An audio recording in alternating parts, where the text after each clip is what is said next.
Thank you for joining us this evening. You are now attending the webinar entitled Indigenous Center, European Other, Teaching Indigenous Histories of the Americas. Our leader for this session is Hannah R. Abrahamson, Assistant Professor, Department of History, College of the Holy Cross. Dr. Hannah Abrahamson is currently Assistant Professor of Early Modern Latin American History at College of the Holy Cross. She is preparing her first book manuscript on Spanish and Maya women's relationships to the encomienda system in 16th century Yucatan, Mexico. Dr. Hannah Abrahamson's current research examines the relationship between elite Spanish women and their Maya and Black dependents in 16th century Yucatan, Mexico. Her fields of study include early modern Latin America, indigenous history, Atlantic world, colonialism, gender, sexuality, and the digital humanities. She completed her BA in Spanish language and literature at Ohio University and her MA and PhD in history at Emory University. She has conducted research in civil and ecclesiastical archives in Seville, Mexico City, Yucatan, and Campeche. Her research and training have thus far been supported by Fulbright Hays, the American Historical Association, and the Conference on Latin American History. She has consistently done impressive work, including a dissertation award from the Latin American Studies Association. And as I said in my introduction, she is a colleague who I've been fortunate, so very fortunate, to work with along the way. So to our network of teachers, both nationally and internationally, and without further ado, I present to you our scholar and leader for this session, Dr. Hannah Abrahamson. We are honored to have you with us tonight, Hannah, and we look forward to hearing your talk. Thank you so much, Mike, and thank you for everyone for making it out, whether it's tonight or this afternoon for you in your time zones. I've been checking the audience chat a bit, and I've seen that there are a lot of people from the Los Angeles Unified School District. So wonderful to have you as well, or Unified School District, excuse me, LAUSD. And again, thank you so much, Mike, for inviting me to join tonight and to share about teaching Indigenous histories of the Americas. I'm excited to get to share this with people. Bit of an explanation. So today's webinar is primarily pedagogical, but I want this to involve conversations as much as possible rather than me speaking into a computer void with some times for questions at the end. So as I ask questions, please feel free to respond in the chat. I'll be checking it periodically, and Mike will look through that as well. I'll glance through it and highlight some of your points as we go through the talk. All right. I'm not sure how many people remember this particular image floating around social media in the mid-2010s. I took a screenshot of it on Facebook in 2019, but I remember there was a period in which I saw this image all the time. It became a centerpiece of social media arguments, mostly about history, Indigenous peoples, and the ways in which Indigenous history is and is not addressed in the modern United States. It kind of became a way for people to, mostly during their off hours, talk about what we do and don't know about Indigenous histories. And viewers often referred to the map as if it accurately depicted sort of the geopolitical balance of the Americas and the boundaries of Indigenous communities around the time that Columbus arrived in the Caribbean in 1492. And that's, in this case, it's just not the case. So this map is a map of an imagined present or an imagined future without colonization. So something that is easy to miss if you aren't looking really closely is that it says, right in that blue Atlantic Ocean, it says Aztec calendar 3 Acatl, meaning approximately 2015 AD. So it was a map of what the year 2015 could look like had European colonial powers never made it to the Americas. And I start off with this map because it's something that you might have seen floating around social media, and it's a map of both hope and rage. It's a map that depicts what the Americas might look like if colonists had never set foot in the Americas, if they had never arrived in forged empires that were grounded in Indigenous and African labor. And I like to use it as a starting point just because many people have seen it before and it became a main source of debate. I'm going to highlight the ways in which I learned the history of the early Americas. So this was the kind of image that popped up quite often when I was in schools. It was the kind of image that appeared in textbooks, especially as a K-12 student in Ohio. And question for the audience, do you often encounter this kind of imagery in textbooks now? Was this sort of image used in the textbooks that showed the history of the Americas when you were in school? And does this imagery still show up in the textbooks that your districts use? I'd be curious to use it.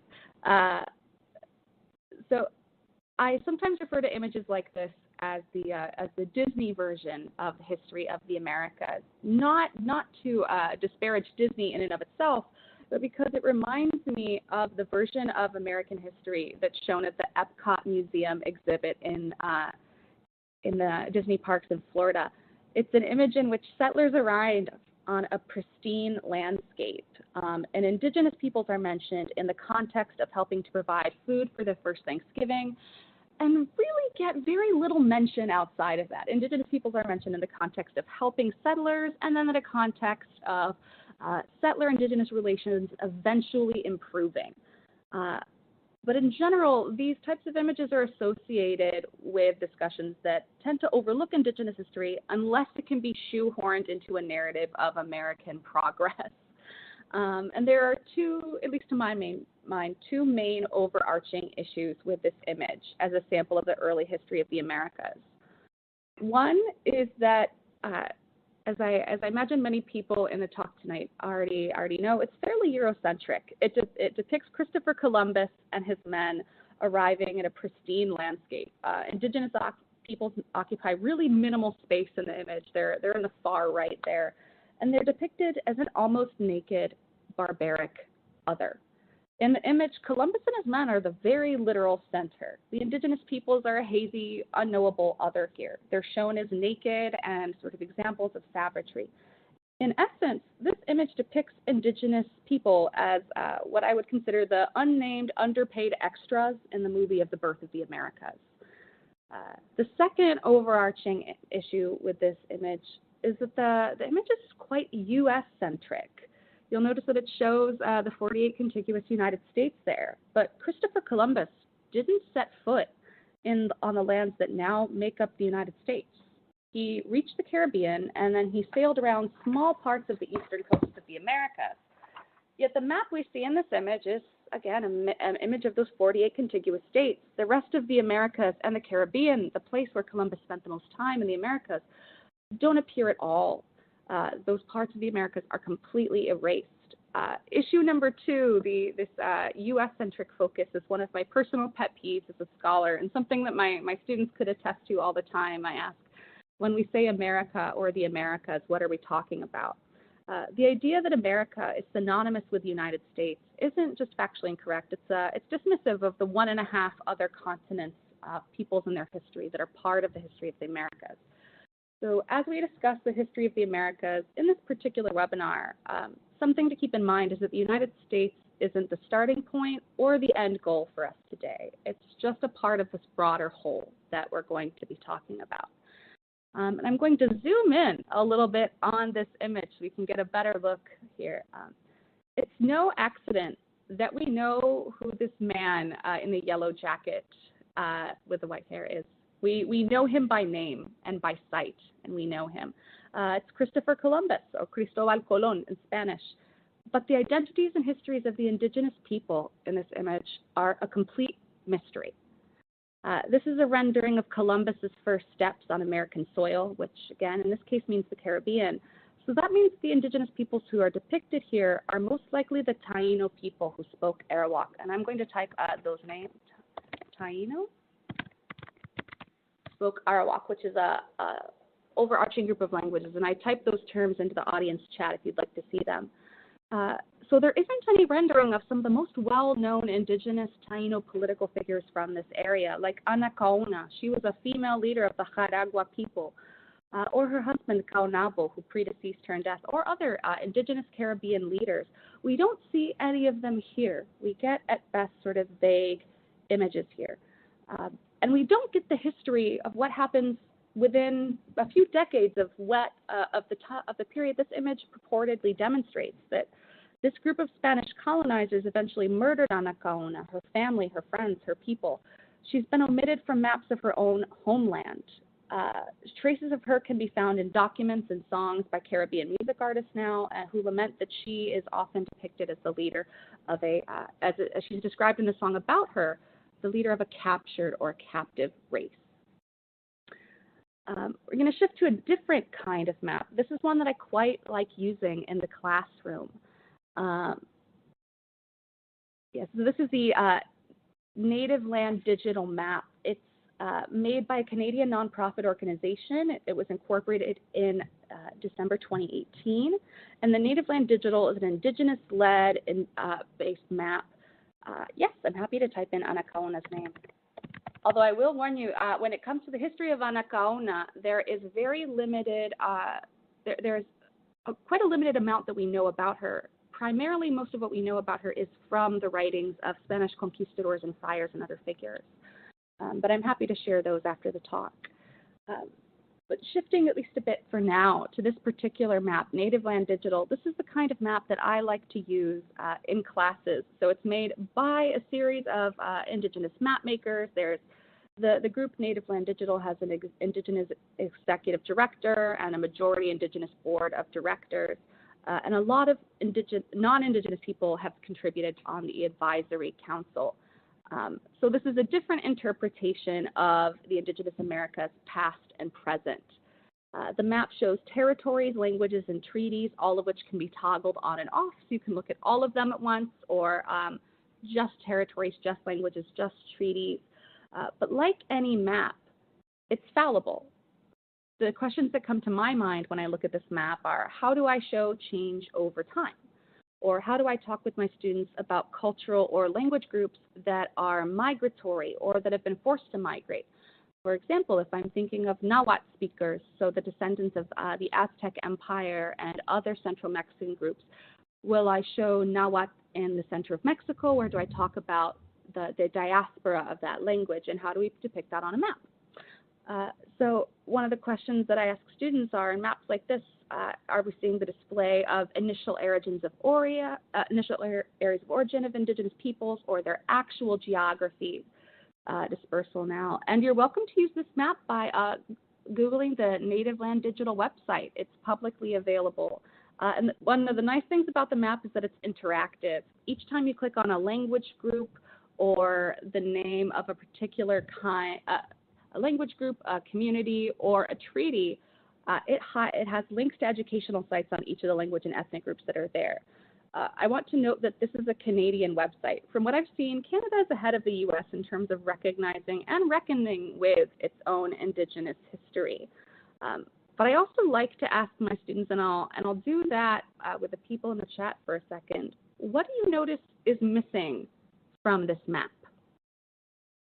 So you get to see the many, many Indigenous peoples of the Americas with their language groups, but what's not on this map?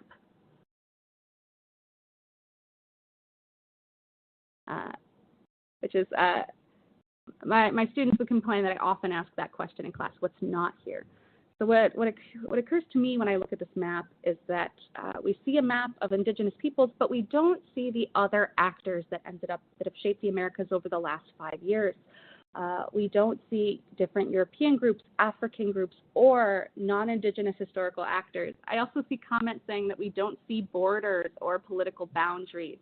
Absolutely. This map is a step away from that, and I think there's an intentionality of that by the authors. But we're looking exclusively at Indigenous historical actors here, and this map intentionally centers Indigenous peoples, and it presumes that we, as a viewer, know how to situate those state and national boundary lines, which many people can do, but some of our students might not be ready to do in the classroom, depending on what level we're teaching and their familiarity with the geography of the Americas. So for tonight, at least, I want this map to be an example of how we're going to think of the history of the early Americas for this webinar. We're going to be centering Indigenous actors and allowing other historical actors to become a more hazy other. And if you're curious what my students make of this approach of centering Indigenous actors and letting the other historical actors become a more hazy, more unknowable other, I have decided to use a meme here. That this is how my students sometimes react when I introduce them to the original topic. And this meme it's a meme in which the idea is someone is sort of freaking out, but refuses to acknowledge that they're freaking out. So the joke behind the meme is that, you know, a dog is in a house on fire and says everything is fine, but it is clearly anything but fine. And this is one of the ways in which my students react at the prospect of, in their minds, having to know everything. So some of my students, when they come into my early modern Latin America classes, will be a little nervous because they're concerned that they have to know everything. And they ask, how can they learn and memorize and understand so many different moving parts? How could they possibly decipher the history of hundreds of different indigenous groups who spoke several hundred languages? And then how can we piece together an unfamiliar history when the sources are scattered or in different languages, and many of the sources bear the marks of colonialism? And that's when they tend to panic, and we get this kind of imagery of the dog with its hat and its coffee saying, this is fine, this is fine.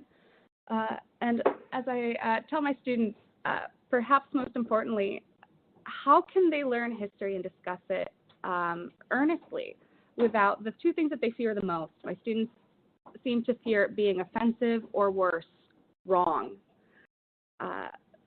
So I like to work with my students on getting past those two roadblocks, trying to minimize the fear of being wrong. And I'll sometimes bring up the meme as well if I think that it's a bit on the nose. I wonder how many of you run into these kinds of concerns with your students. So if you've run into similar things, let me know. I'd love to see it in the chat. Surely enough, my students tend to be most honest about their concerns when they think that something is too much, or when they're nervous about learning something. They seem to be most honest about it in extra credit assignments. I think that might be because my students assume that I don't read the extra credit assignments, but I do, and so I read their extra credit work, and then I'll chat with them before and after class. My students in general aren't very comfortable admitting the limitations of their knowledge in front of their peers or professors, but they are willing to do so if I go first, which is what I'm going to talk about for a second here with my classroom guidelines. And those are some that I plan to use tonight. So a little bit of guidelines here. With a quote from one of my favorite comedians, and someone whose work I love, that I love enough that I shoehorn it into everything I can. Hannah Gadsby, a great comedian and speaker, in one of her Netflix specials, she said, "Ignorance will always walk among us because we cannot know all of the things." And I love this quote. She's right. There's no way we can know all of the things. It's just impossible. And as a relatively new and young professor, I sometimes feel pressure to, as my students would say, know all of the things. But it's just not possible. I can't know all of the things. There are limitations to my knowledge, and there always will be. But I found it refreshing to use that as a starting point and a starting place. So I come up with 3 rules for my students, as sort of rules of engagement in the class, and students seem to respond well to it overall. The first one is do your best. Like, try to pronounce the unfamiliar word and be receptive to feedback and instructions, especially when we're looking at Indigenous histories of the Americas. We're looking at so many languages that students will sometimes feel intimidated at the expectations. And I tell them, do the best with pronouncing the word. We'll help you through it. The second one here is to own your limitations. So this is something that I do as well. I explain to my students that I'm fluent in Spanish, I'm conversant in Portuguese, but my pronunciation of Quechua words from the Andes is not going to be flawless. So even as the expert in the room, there are things that I won't know, and that's okay. That's a starting point. So being able to admit when I don't know something. the more time I teach, the more comfortable I am. When my students ask me a question, if I don't know the answer, I'll say, I'm not sure, but I'll look that up for next time. And students seem to build on that and appreciate that. And then I tell my students that we're building a group knowledge base as a classroom. So my students each have their own personal backgrounds and understandings of the world. I have a lot of students who are from the Caribbean or whose families are from the Caribbean and Brazil, so they come in with some background knowledge. I have a lot of students who are native Spanish and Portuguese speakers. Some have Indigenous family members, and several of my students have never taken a Latin American history class or an Indigenous history class for a day in their life.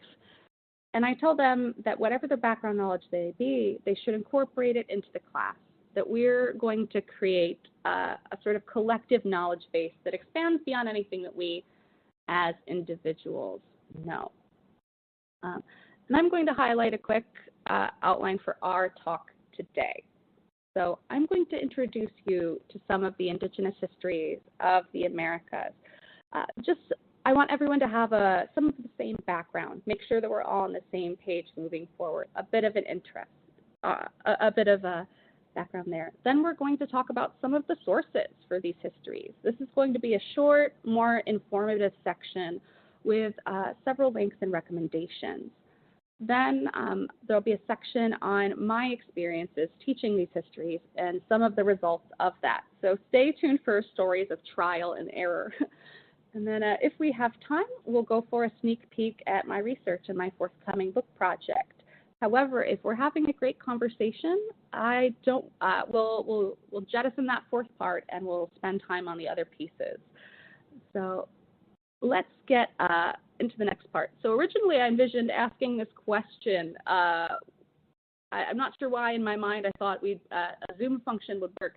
I know that we're not on Zoom, but I have a bit of a poll. So I'm going to ask that I'm going to ask that you respond to this in the chat box if you don't mind. So in this quick poll, this is not an evaluation of you as an educator at all. I want to get a better sense of the training afforded to teachers and the resources that are available to them.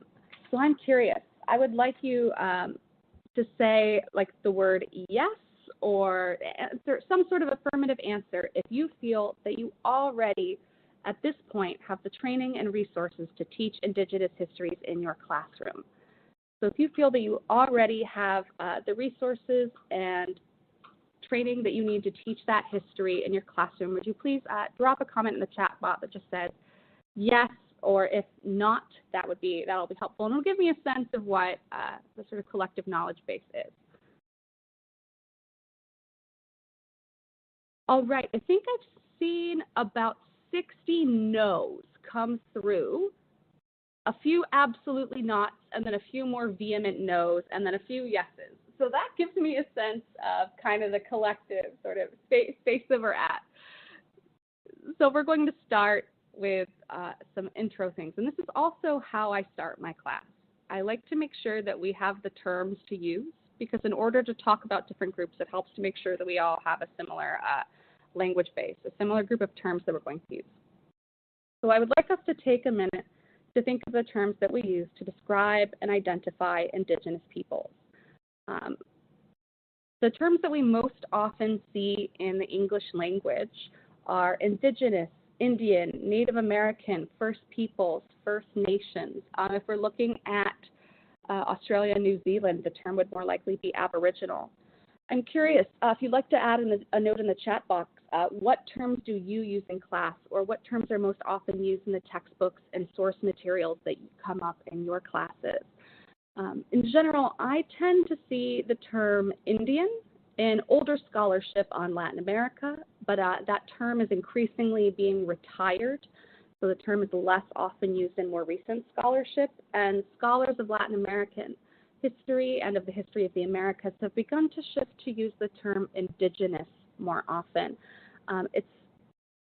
Although in some parts of scholarship of the Americas, the term Indian still is a standard term in the scholarship of Canada and the United States. I think there's intentionally a movement away from using that term because it does have a baggage to it.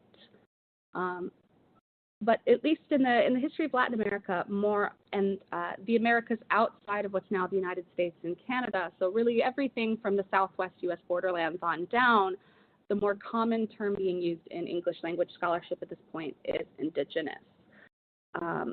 The next terms that I have on this sheet are terms that function in Spanish and Portuguese, Indio and India.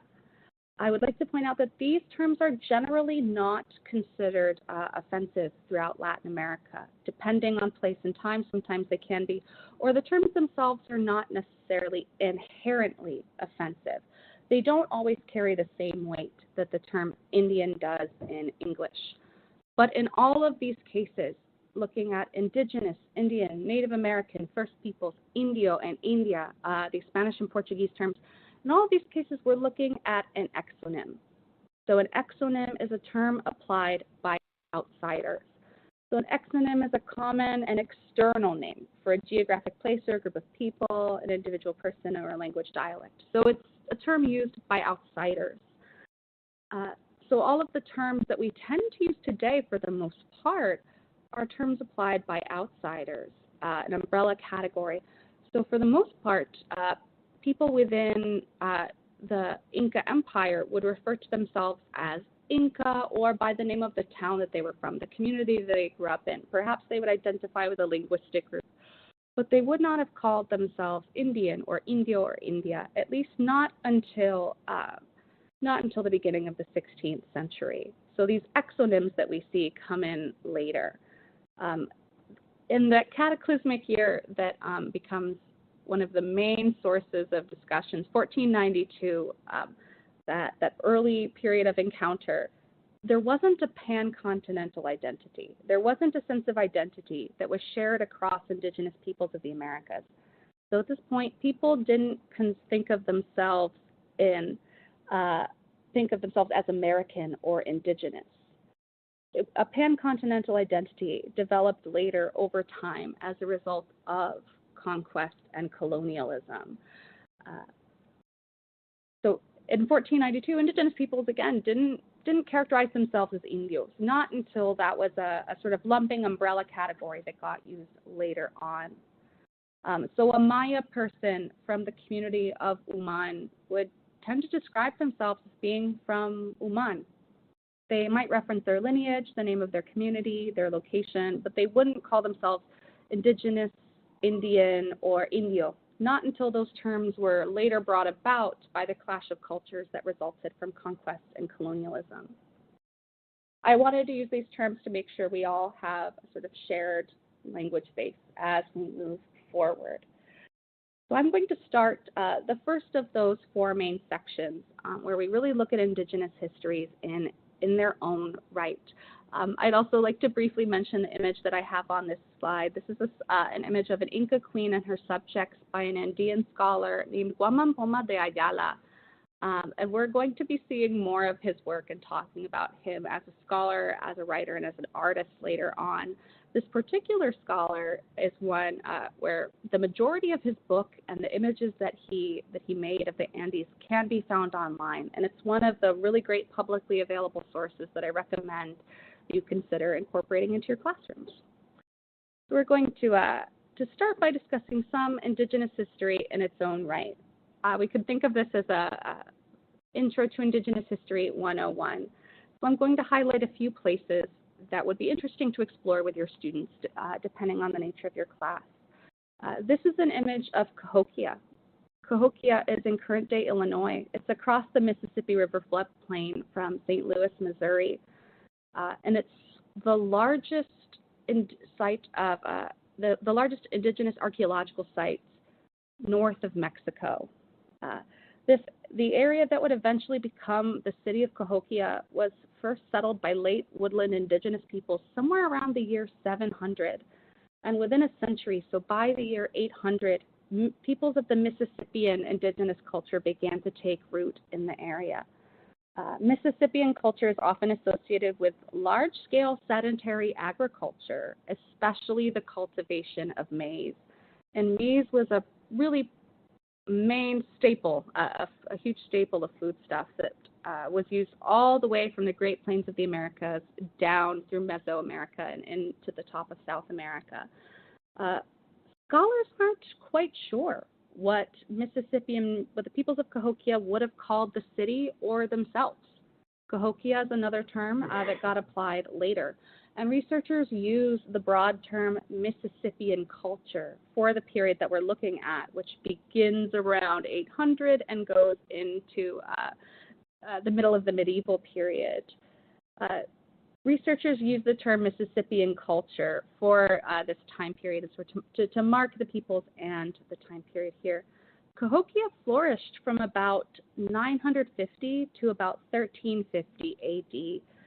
So we're looking at a peak of 400 years, which is already in and of itself older than the history of the United States. That this particular city peaked for longer than our country has been a nation state. And at its peak, the population was around 20,000 people. This was the largest and most densely settled area north of Mexico in the Americas.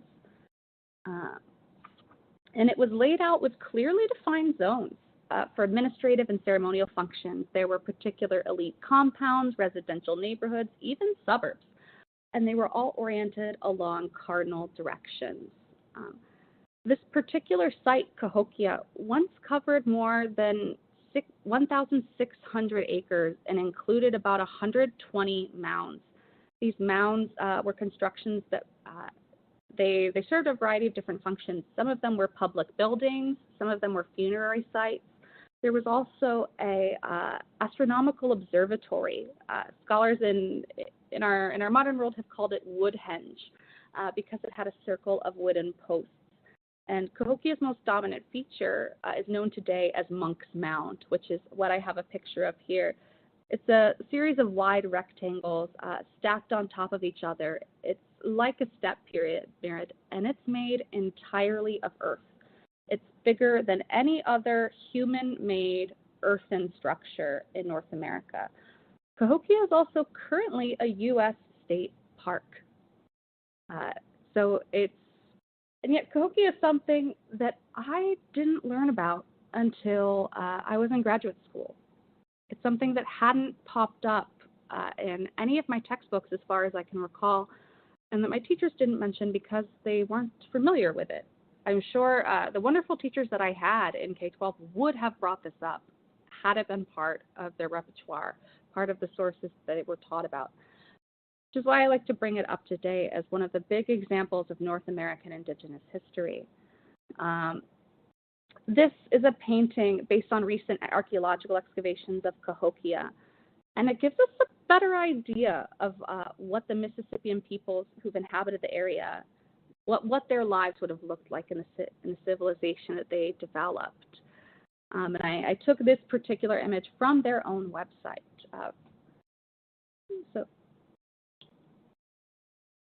Yeah, this particular area, one well-known scholar argued that when we're looking at the history of North America, we should be looking from Cahokia to the east, that we should be looking at indigenous history, then to the arrival of European settlers. He wrote a book on it called Looking East from Indian Country. It's quite a clever book in the field. I recommend you give it a check. You check it out if you can. I'm going to shift to one of my favorite parts of Indigenous history to highlight for students who are unfamiliar. Tenochtitlan. Tenochtitlan, this image that I'm showing you, eventually becomes Mexico City. So Tenochtitlan developed eventually into what's current-day Mexico City. The Aztecs, or the Mexica, as they call themselves, I'm spelling the name, Mexica, so Mexica. You'll notice that Mexica is a very, very similar name to Mexico, and that's no accident. That Mexica is the name for what eventually, that Mexica was the name that eventually was used and redeveloped into Mexico. So Tenochtitlan was the capital of the Mexica or Aztec Empire. And something that I don't think gets discussed enough when we're talking about the Mexica is that the Mexica were actually relative newcomers to the Valley of Mexico. They arrived somewhere around the 12th or 13th century. And the majority of the other indigenous peoples of central Mexico were not thrilled with their arrival. The Mexica quickly amassed power and angered other indigenous communities in the region. And they forged their main city in Lake Texcoco, as we see here in this image, primarily because none of the other indigenous communities wanted it. They found a small island in a lake, and then the Mexica peoples dredged the lake. So they dredged up water from the lake and expanded out on that island to make it bigger and bigger, and eventually formed an island city. So over the span of a few hundred years, they further developed this, at one point, relatively small island into a large island city that became Tenochtitlan, and 500 years later is now Mexico City. Nahuatl, N-A-H-U-A-T-L, Nahuatl, sometimes it's pronounced Nahuatl or Nahuatl, was the primary language spoken among the Mexica in central Mexico. The Mexica are one of many different indigenous communities that spoke that language. And they had a very hierarchical social structure. They had their rulers, their tlatoani, their speakers, followed by their nobles, priests, then skilled artisans. They had the majority of people in Mexica society were commoners. And then there were enslaved laborers who were taken as captives from rival city-states or in warfare. Enslaved laborers, slavery was typically not a lifelong condition, meaning that enslaved people typically weren't born into slavery. They were captured during warfare, and then their children were not necessarily enslaved. Slavery often meant being separated from one's kinfolk, being separated from one's larger family. The Mexica civilization, so the Aztecs, as they're often called in English, was a civilization grounded in tribute.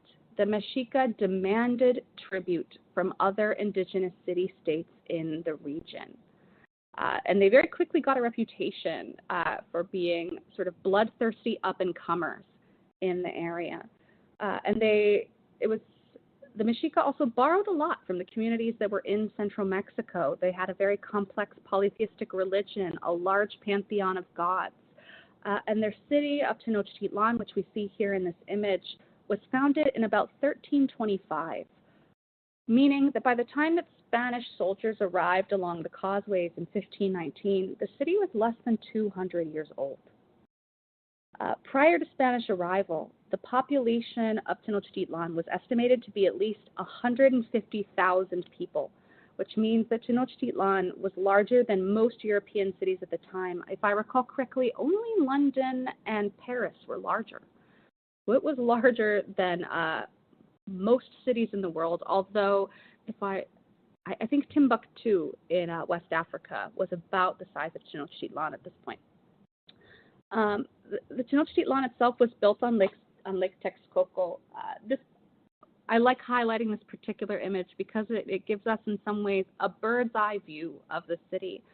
This particular image is located in the National Museum of Anthropology in Mexico City, and we get a nice vision of the city itself. We get to see so some of the sort of tannish colors in the middle. That's where we see the main temples to Tlaloc and Huitzilopochtli, to the sun and to the sun and rain gods. And then we also get to see the causeways extending out that connected the island to the mainland. And then the greener areas are where we can specifically see a lot of the different agricultural products that were made.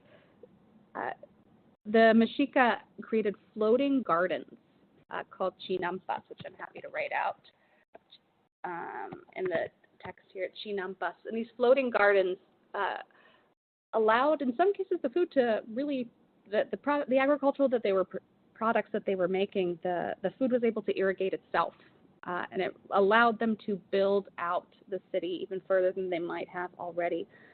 So chinampas was this really impressive agricultural system in which crops were grown in the lake bed of the city. And when Spanish forces arrived in the city in 1519, they were impressed. They did not know what to make of it. They described it with the best terms that they had, which at the time, the best terms that they had to describe it was often Venice, when they were thinking of the canal systems. Spaniards were amazed by what they found in the city, specifically how clean it was, the lack of refuse in the streets, the sheer abundance of foodstuffs, vegetables, and fruits that they couldn't identify in a multitude of colors in the markets. I'm going to give you an image of this same area, Tenochtitlan, Mexico City, today. This is the ruins of the main temple of Tenochtitlan, and they sit about 100 meters from the Cathedral of Mexico City. So when Spanish forces arrived and eventually conquered the city of Tenochtitlan in 1521, the Spanish forces compelled the indigenous peoples of Tenochtitlan and the outlying cities to deconstruct their own temples, stone by stone, brick by brick. And they forced those indigenous laborers to move those stones, typically about 100 meters, 100 yards, and use those same stones to build churches. So this is a picture that I took, I think, in 2018, 2019, where you can see the original ruins of the temple. So I took this image from the temple, which was actually somewhat recently a site of archaeological work. It was covered up by street level for a long, long time, the better part of 300-400 years. And archaeologists have really been redigging in there for 50, 70 years. And you'll notice that in the back right corner, you can see a very, very large cathedral. Those stones come from this temple. This temple actually has, if I recall, 7 different layers to it. So Mexica leaders, Aztec leaders would come in, build a temple, and then a few decades later, as another wealthier, richer leader came along, he would build another layer to the temple and another layer, another layer. So this temple had 7 layers, which meant that there was quite a lot of stones to deconstruct, carry 100 meters, and take to build into that cathedral. The cathedral, for those who are interested, is sinking a little bit. It's at a bit of an angle. If you notice that it's not quite straight, and that's because I like to argue that in some ways Mexico City would like to be Tenochtitlan again. It still deals with a lot of flooding, and in some ways the city looks like it wants to be the floodplains of Lake Texcoco again. But something that I like to ask my students to think about when we're talking about places like Tenochtitlan is when I explain that Spanish forces compelled indigenous peoples to deconstruct their own temples, to carry the stones, and to build churches. What does that mean? What does that tell us about colonialism? And how do both the ruins themselves and then the temples stand as physical markers of colonialism and power structures? So we can see the physical and spiritual manifestations of colonialism throughout parts of the Americas. So I like to ask students, if we look at things like the main temple and what's now the cathedral in Mexico City, this is one of the ways that I like to ask students to navigate the complex topics of conquest and colonization. I like to give them a concrete example like this and say, I ask them, what does it mean to force indigenous peoples to deconstruct their own temples stone by stone and then create a church from that stone? How would that impact people on a daily basis? What sort of associations would they have with the church? How might that aid the military and spiritual conquest of indigenous peoples?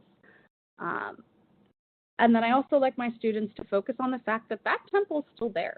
There are still 7 layers of temple that are there, and that the indigenous history of the Americas is vibrant and knowable.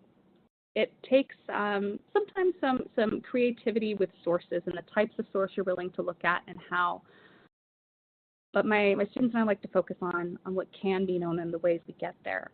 I'm also going to highlight a history of the Americas a little bit further south, a little bit more of indigenous history in its own right, and that is the Inca Empire, looking at Cusco. So Cusco was the center of the Inca Empire.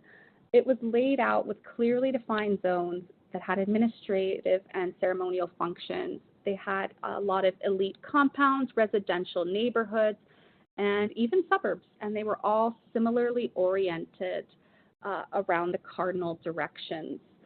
The Inca Empire covered more than 1,600 acres, and it was even larger. The Inca, was the largest empire in the pre-contact Americas. And the Inca, like the Mexica, came to power relatively late. They came to power in the 13th and 14th century. So this particular civilization, the Inca civilization, runs along the Andes mountain chain. And the Inca in their own right called it Tawantinsuyu, which means the land of four parts. And the Inca Empire was divided to some extent along the four cardinal directions. So the land of four parts was geographically extensive civilization, the largest in the Americas, and it stretched from western South America all the way from current-day Ecuador to Chile. It was the longest empire, I believe, in the world at that point. It was about 4,000 kilometers in length, about 2,400 miles. And the empire itself was divided into four regions, 80 provinces within those four regions, and even more districts.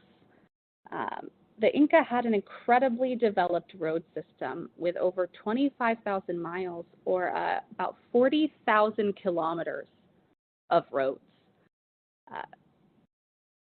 It's very difficult, at least for me and for some of my students, to conceptualize what does 40,000 kilometers of roads look like, especially in the pre-modern world. And I explain to my students that these roads were a marvel, not only in the sense that there were 40,000 kilometers of roads, but the way that the Incas used them. The Incas would send messengers called chasquis, and I typed that name into the chat box as well. Chasquis were messengers who would pass information in somewhat of a relay system along these roads. So it would kind of look like a modern relay race to us. So chasquis would be stationed along these roads and would receive a message and would run through the Andean highlands. From one messenger would run to the next messenger station.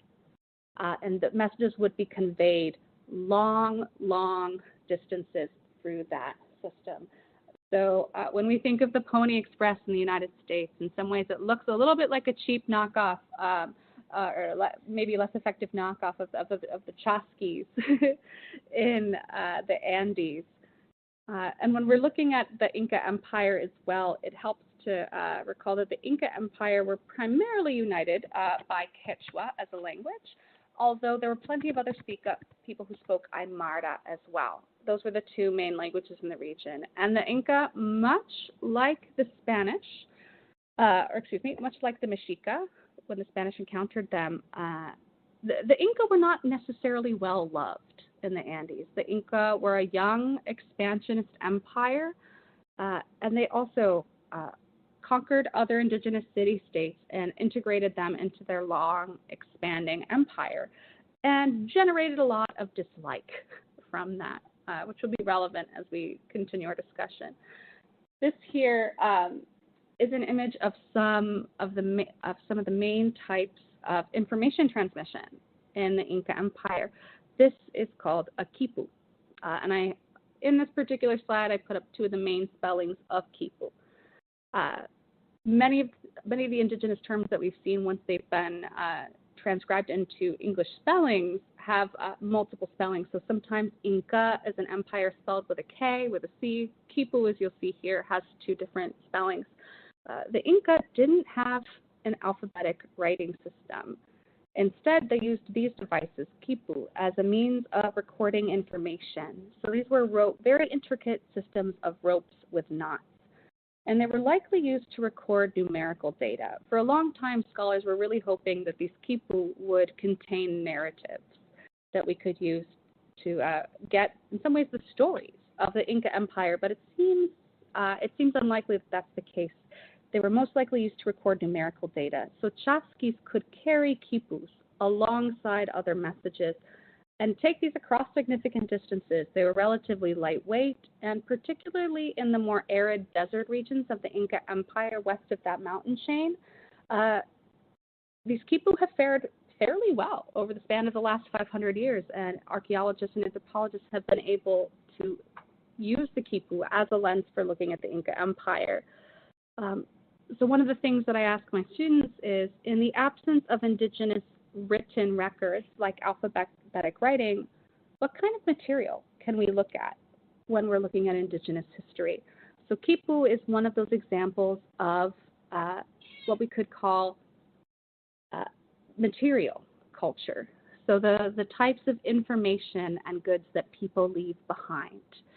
I see a question in here if the quipu was like cuneiform. I'm not as familiar specifically with cuneiform itself.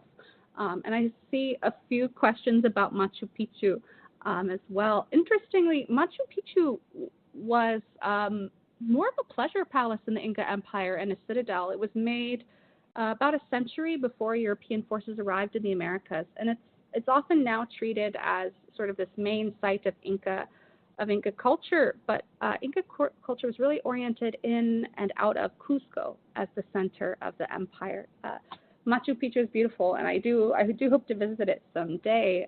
But it was made primarily by and for elite Incas, although it does function very well as a citadel based on how high it is up in the mountain chain.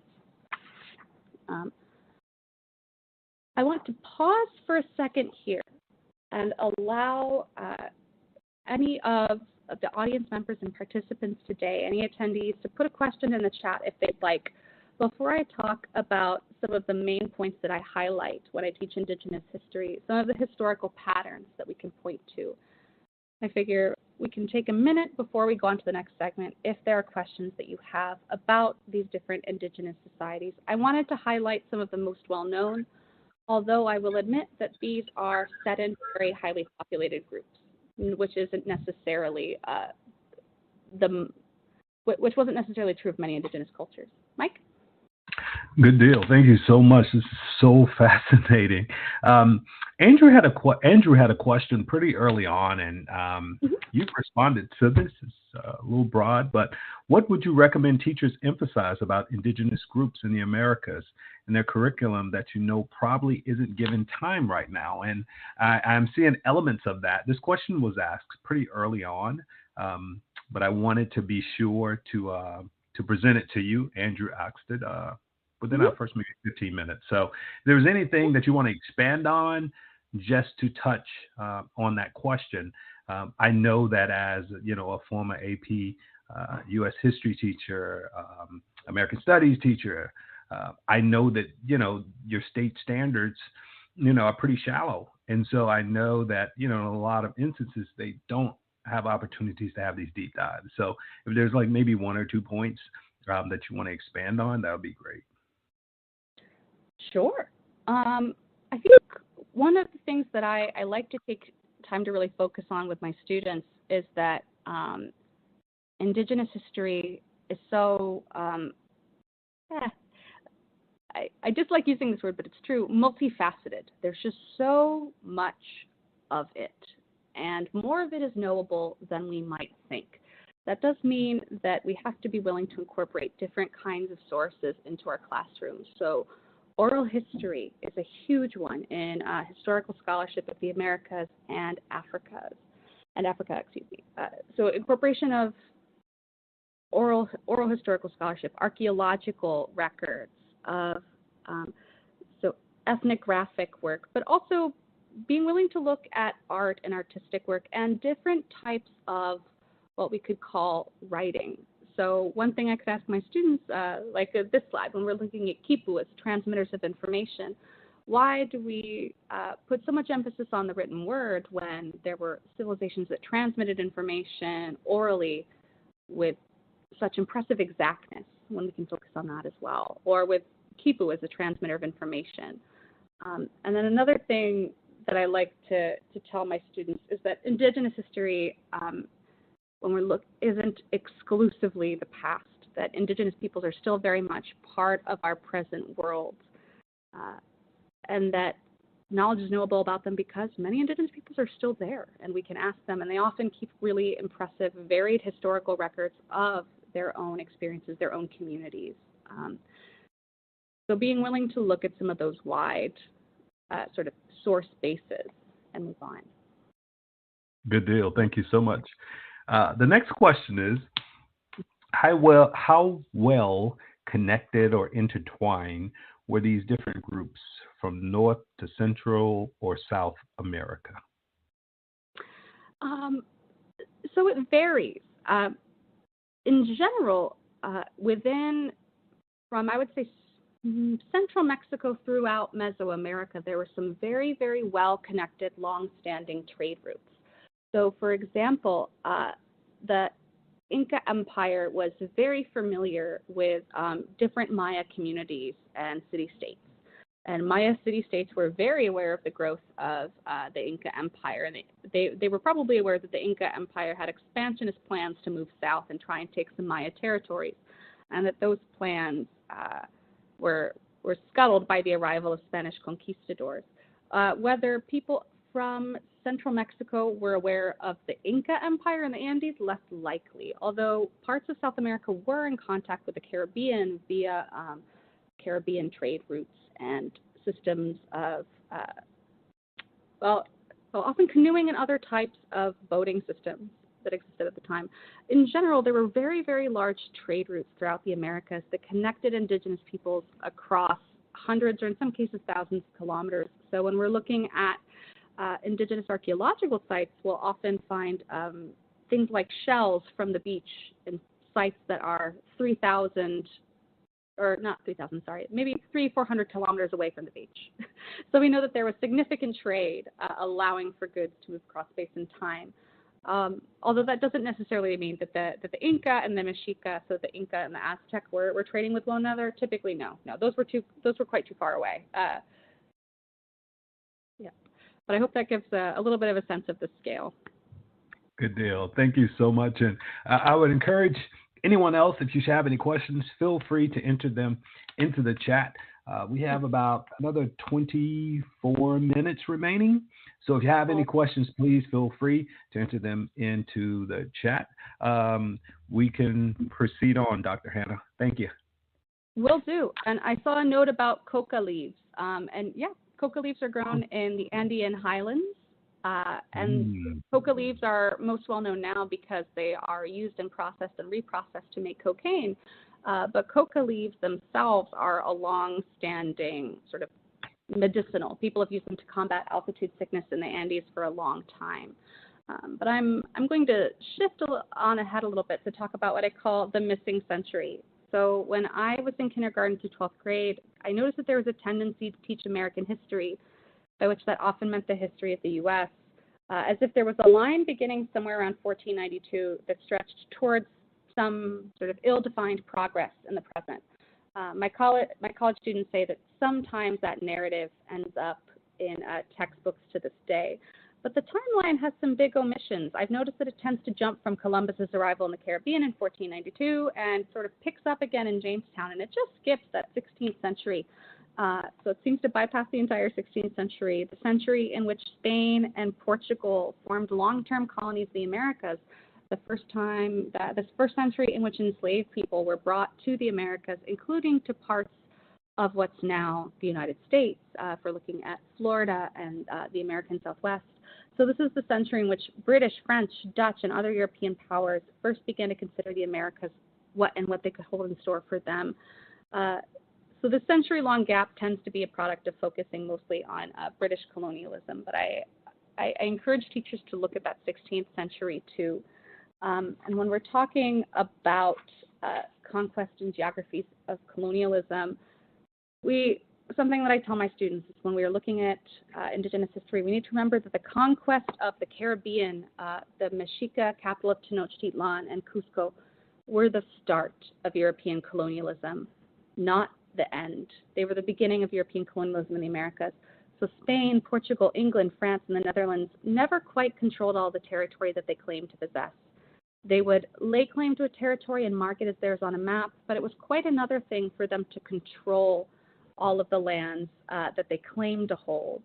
There were in general, there were plenty of lands that they marked that European powers marked as theirs on a map, but that weren't really under European control. So these were sites that were indigenous holdouts, sites of African maroon communities, so communities of people who had escaped slavery and forged their own towns and communities on the outside of colonial environments.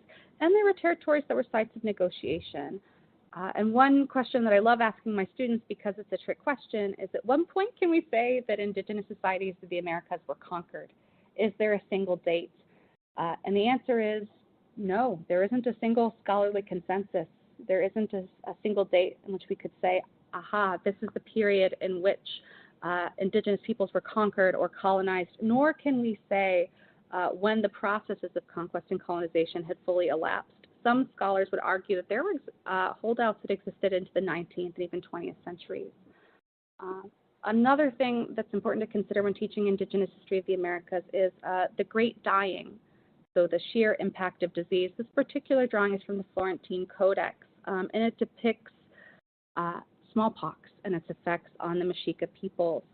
I like to point out with students that the healer in this image is a woman, and that healing and home remedies in indigenous societies and in parts of Africa and Europe in the early modern world, healing was often women's work. And that when we see European arrival in the Americas, we also see the transmission of smallpox, measles, typhus, and malaria, and that this caused instantaneous demographic collapse. So the extent of the demographic collapse really can't be overstated. Estimates are that within the first 5 years of European arrival in the Americas, so by 1497, about 1/3 of the population of Hispaniola, of the island of Hispaniola had died. And Hispaniola is currently, is current date Haiti and the Dominican Republic. In some regions like the Caribbean, we see incredibly high death rates as a result of diseases, warfare, starvation, and that they wiped out about 90% of the indigenous population in some parts of the Americas. And this there were also other factors that contributed to demographic collapse, so disease, warfare and conquest, harsh labor conditions, the expropriation of food. So Spanish settlers forced indigenous peoples to give them the food that they produced, and as people that were dying, they weren't able to tend to the farms that they usually worked on. Conditions were so horrific as well that indigenous people sometimes relied on suicide, infanticide, and abortion as a means of escaping the horrors of colonization. And something that's important to keep in mind is that once Europeans began to step foot on the mainland Americas, diseases often spread and began to decimate indigenous populations before Europeans set foot in those areas. So as indigenous peoples traded and were in contact with one another, that would spread the disease sometimes before Europeans reached that area. In fact, the Inca emperor was killed by smallpox before Spanish conquistadors ever arrived. Here are some images of conquest and colonization from the Lienzo de Tlaxcala. And something that I like to highlight here is that European conquerors and settlers in general didn't have the military might or the manpower necessary to conquer and maintain territories in the Americas on their own. European imperial powers forged alliances with indigenous peoples, and they tended to piggyback on long-standing tensions between different ethnic or political groups in the Americas. So this image here highlights the fall of, or highlights warfare that eventually led to the fall of Tenochtitlan, and we see Spanish soldiers fighting alongside Tlaxcalan soldiers. I'll write that word in the box here. Tlaxcala, which was a city-state in central Mexico that were enemies of the Mexica Empire.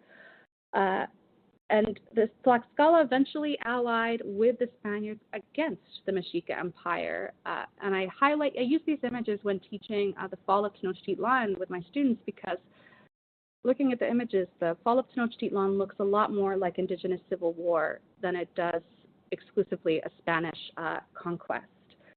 And there were plenty of disenchanted, disenfranchised indigenous groups that were at least eventually willing to ally with the Spaniards because they were disenfranchised by expansionist Mexica Empire or expansionist Inca Empire in the Andes.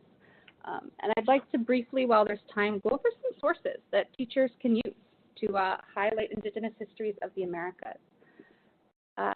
So one of my favorites is a website called Mezzalore.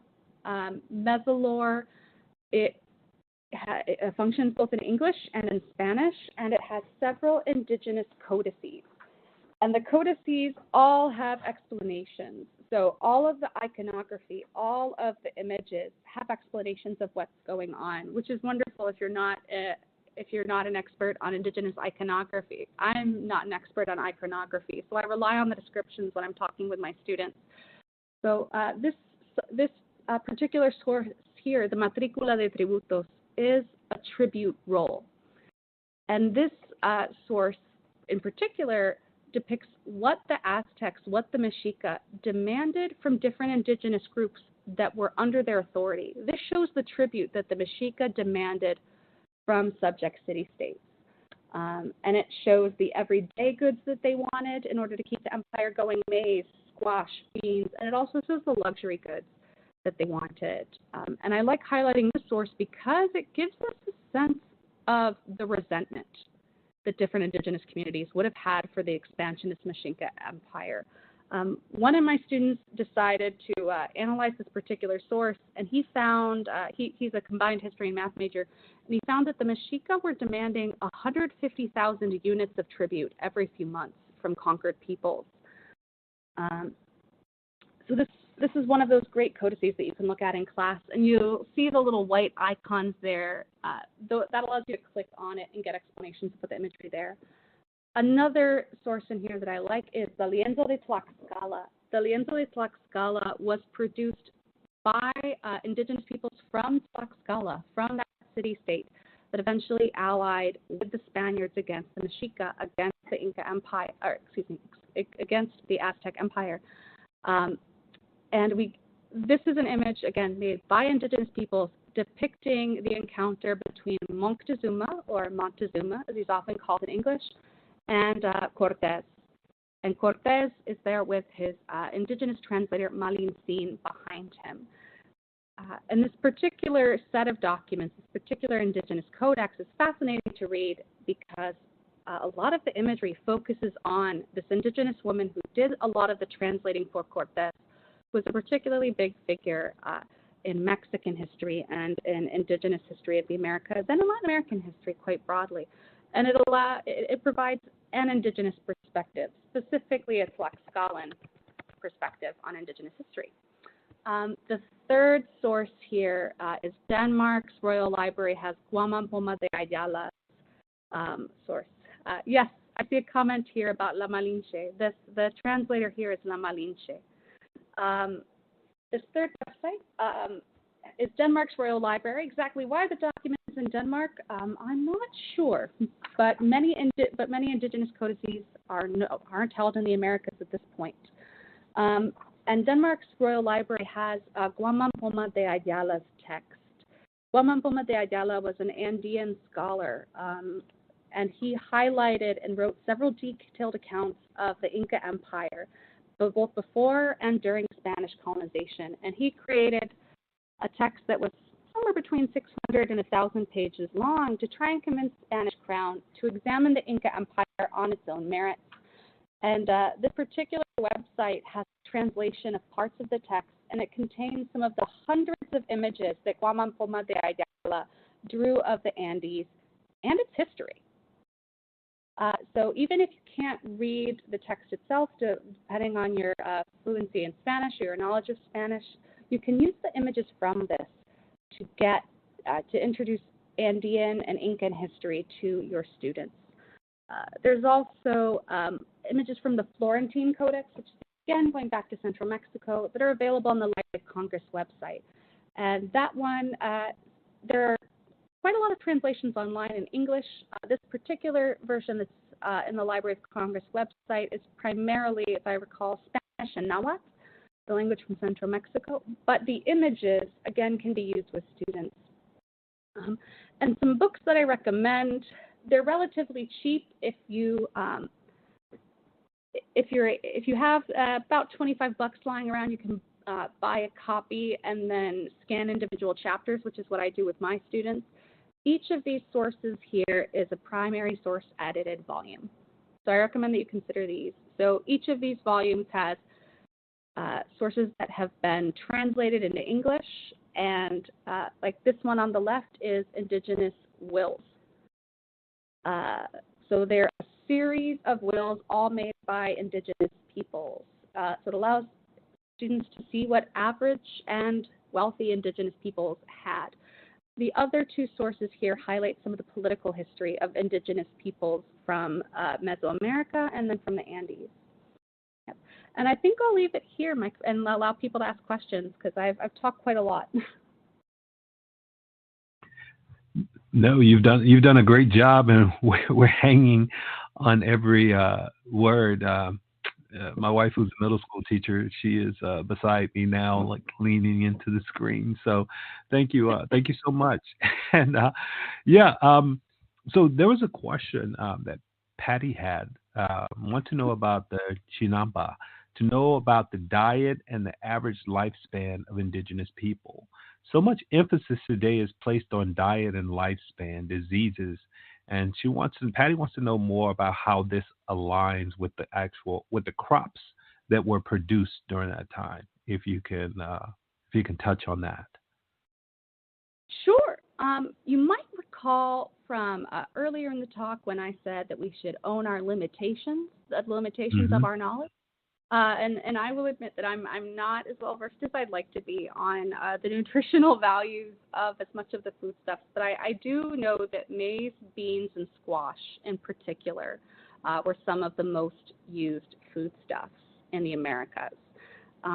So maize tortillas were a dietary staple, in particular in Mesoamerica and central Mexico, and they continue to be. And those combined with beans and squash tended to provide people with a lot of the fiber and a lot of the carbohydrates that they needed to go on and do labor throughout their daily lives. There was also a wide variety of fruits and vegetables available in central Mexico. Exactly how that contributed to like average lifespan is hard to know. We're also looking at a period where when we're looking at average lifespan, it can be harder to track because of child and infant mortality. So that can bring down the overall average lifespan of people. But in general, I know that lifespans were significantly shortened by the onset of conquest and colonialism. Awesome, thank you for that. And I'm going to put in a pitch for or a request for a follow-up on the missing 16th century. I will tell you that. Absolutely. Of course. Talk about that time. If anyone yes, and I guess this next question will go to that. That's simply it. Is that in your average secondary school curriculum, even at the middle school level, you're jumping from 1492 to immediately Jamestown. So if there are certain points that the teachers who are here tonight can take some deep dives on, if there are a few points you can share about that missing 16th century and or resources that they can definitely look into to help them better understand that period of time, because it's so very important, and unfortunately state standards generally gloss over that period. Yeah, and as I tell my students all the time, we can only teach what we know and what we have available to us to know. Here are a few textbooks and recently published books that I really like. These are literally on my bookshelf. So there's the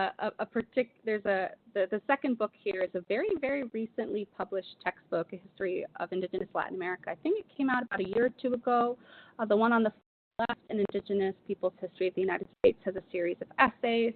And then Ned Blackhawk's book on the right, The Rediscovery of America, looks more closely at sort of the Great Plains of North America. Potosi here, third option, looks at the Andes. But these help give some insight into that missing 16th century. I'd say some big dates to highlight. It depends. If you want to talk about conquest and colonization, I'd say 1519 to 1521. So Spanish arrival in Mexico, moving up towards the heart of the Aztec Empire in Tenochtitlan. 1532, 1533 for Spaniards in Inca territory. If you're looking at places like the Yucatan Peninsula and parts of Guatemala, 1530s into 1540s. but it depends. If you would, I like to tell my students that we'll look at warfare, but that we want to look at Indigenous lives and livelihood just as much. So I like to point out the periods before warfare and after as well. In general, the 16th century is the period in which we see the beginnings of colonization and the most, in some cases, Spanish and Portuguese most intensive colonization efforts. It's also the period in which African peoples were first really brought into the Americas from 1492 onwards. Absolutely. Thank you so much. And I'll go on forever. all good. Thank you. Can we spend some time talking about your research, about your experiences with teaching Indigenous histories? And we have a few more minutes left, but it'd be great if you can talk a little bit about that. Sure. So this is an image here of a promotional image of my department. So this is a picture of Holy Cross, the College of the Holy Cross history professors and students. These are action shots of us in spring semester 2023. I noticed that my students tend to be a bit reserved at first. It takes a few class sessions to get them comfortable enough to come out of their shells and begin to voice their thoughts. I try to warm them up to class as a whole and to talking about tough material. But I explain to my students discussion is mandatory. That can take many forms. So students can contribute to small group conversations. They can pose questions. They can comment on one another's ideas. Within a few weeks, they tend to be pretty open to talking in the classroom and asking questions. But I've noticed that my students are often very concerned about accidentally saying something offensive or saying something that's factually wrong. And I try and help my students to get through those concerns by explaining, that by giving everyone a common language base, which, like I did in this talk, where we, the terms like Indigenous versus Indian versus India or India, and then I explain to my students that we are all going to get, we'll misunderstand or misconstrue something, and that is a starting point in general to understand something. So when we're handling topics as complex and multifaceted as Indigenous history, it's easy to mispronounce a word or list the wrong date. We can just revisit the information and move on. And if we're talking about historical narratives, like those that tend to lionize conquistadors and settlers, well, the misconceptions that we have are there for a reason. They're historical narratives that exist for a reason. So when those come up in class, I like to say, well, where do we get that idea? Where does that come from? And what sources let us think that? And what sources contradict it? I also like to get my students to do some digital work.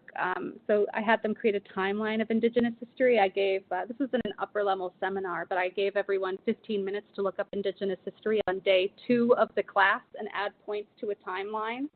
And they did. And it's nice to revisit the same timeline at the end of class and have them add points that they haven't examined before. So I like to do things like that, or have students create ArcGIS story maps, or talk about how Indigenous peoples are represented in modern media. So I had them write a short paper on representations of Indigenous peoples in modern media. And in general, students seem to respond well to it. I've also started addressing my identity in the classroom. Rookie mistake, I didn't do that my first semester, and I realized that that's something that students wanted to know. So this is my, I have a little talk for myself. These are my notes for myself typically on how I address my identity in the classroom as one of my students put it, in white, American-born white lady teaching Indigenous history. So I've begun to address my identity very, very clearly and intentionally on the first day of class. And for those interested in my book, I have a book project coming out entitled Her Fistful of Tribute. The second half of the topic, the second half of that book cover, academics, we love our long book titles, but the first half is set pretty much in stone, Her Fistful of Tribute. The second half I'm still deciding, but I look at the relationships between wealthy elite Spanish women and Maya women, who are some of the main laborers of tribute systems in the Yucatan Peninsula. And this book project should hopefully be coming out. If any of you have recommendations of academic presses that you think I should consider, please drop a line. I'm starting to chat with presses now. Good deal. Thank you. Thank you so much. And everyone, I believe that is all the time that we have for this evening. I am certain that you all enjoyed yourself. I absolutely enjoyed myself. I will tell you that this is one of the webinars that I have truly been looking forward to. As I said in my introduction, I have been fortunate to work with, I call her Dr. Hannah, but I've had an opportunity to work with Dr. Abrahamson on several projects, and I'm just so appreciative of the work that she's doing. I hope that you will take all of these things. I'm going to drop a copy. I'm going to drop a link to her LinkedIn. I'm going to drop it several times because the chat is like moving at a feverish pace right now. Yeah. I'm going to drop it in the chat. So if you all want to check that out, and then also you can find her faculty page, I'll include that as well. But thank you for joining us. Thank you for sharing your expertise. We wish you all the best. And I look forward to continuing this conversation, in the months and or years to come. For everyone who is here tonight, please continue to follow us on all of our social media channels.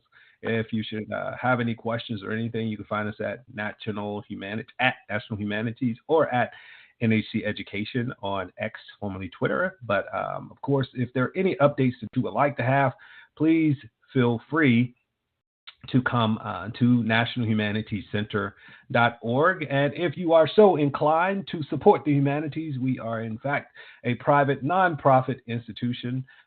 Support the work that we're doing in education programs. We definitely appreciate it, and it will help us to continue to advance this work and bring scholars to you weekly. Jeremy, I see your chat there. Jeremy is one of our frequent attendees. I see you there. You're very welcome. Very welcome. Thank you for being here. But next up, October the 31st at 7 o'clock Eastern Standard Time, fostering civic engagement in the classroom, how to support a youth-led movement for justice with John T. Greenberg, educator and writer from Seattle. And John is awesome, and he's going to provide us with another thought-provoking and engaging session. So again, as always, I wish you all the best. Hey, it is Friday Eve, so you only have about one more day left before your weekend starts. Please enjoy it. I hope that your weekend is restful. I hope your weekend is restorative. And I cannot say enough how I truly appreciate you all as colleagues. As a teacher, I've always enjoyed opportunities like this. And over 1,100 of you all registered tonight and registered to hear from Hannah. And you all engaged, you all supportive, and we appreciate you all. Please continue to check out her work and check out the work that we're doing at the NHC.